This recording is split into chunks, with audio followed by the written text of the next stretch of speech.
నీ కుటుంబం గురించి ఎందుకు చింతిస్తున్నావ్? నీ కుటుంబ సభ్యులకు ఏదైనా జరుగుతుందేమో భయపడుతున్నావ్? భయపడకు, నేను నోవహు కుటుంబాన్ని కాపాడిన దేవుడును. నేనే అబ్రాహాము ప్రార్థించినప్పుడు లోతు కుటుంబాన్ని కాపాడిన దేవుడును. నీ కుటుంబాన్ని కాపాడుతాను, రక్షిస్తాను. భయపడకు, దిగులు పడకు. నా కుమారుడా, నా కుమార్తె, సింహపు పిల్లలు లేమిగలవై ఆకలిగొనను. యెహోవాను ఆశ్రయించువారికి ఏ మేలు కొదువయే ఉండదు.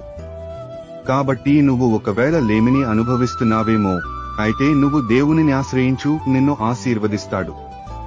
నువ్వు పట్టు వదలకుండా ఆయనను అడుగు, ఖచ్చితముగా నీ మొరను వింటాడు, నీకు సహాయము చేస్తాడు.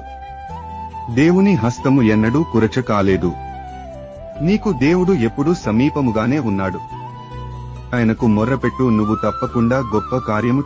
దేవుని బిడ్డలారా, ఉద్యోగం పోయిందని, ఆరోగ్యం పాడైందని, కుటుంబ పరిస్థితులు బాగోలేదని, ఏమీ అనుకున్నా అవి జరగటం లేదని బాధపడుతున్నారా?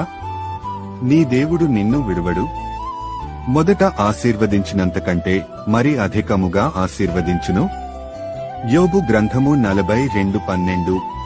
ఈరోజు దేవుని వాగ్దానము, నీ భారము యెహోవా మీద మోపుము, ఆయనే నిన్ను ఆదుకొనును. నీతిమంతులను ఆయన ఎన్నడును కదలనీయడు. కీర్తనలు 55:22. అవుతున్నావా? నమ్మితే ఆమెన్ అని టైప్ చేయి. యేసయ్య ప్రతి ఒక్కరి జీవితంలో అద్భుతం చేస్తారు. నా జీవితంలో చేయరేమో, దేవుడు నిన్ను చూడట్లేదేమో అని మాత్రము ఎన్నటికీ అనుకోకు. ఆయన కనులు ప్రతి క్షణము నీ మీద ఉంటున్నాయి.